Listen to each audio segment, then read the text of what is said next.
continuación de Calle 6, Atlético Flamingo venció 4-2 al equipo de Uruguay en el estadio Antonio Trinidad de Rincón. El primer gol caería para el equipo de Flamingo de los pies de Baloche, que definiría en una segunda ocasión en el área al minuto 22. Flamingo pondría el segundo gol. Flavio al minuto 43 no fallaría. En la segunda mitad, Fernando descontaría para el equipo de Uruguay con un derechazo indetenible para el portero al minuto 53. Pero Flavio una vez más anotaría su segundo gol para su cuenta personal y el tercero para Flamingo al minuto 56 con una bonita definición.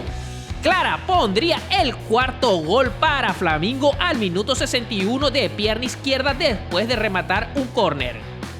Uruguay descontaría de tiro libre al minuto 77, autoría del veterano Winster. Importante victoria para Atlético Flamingo.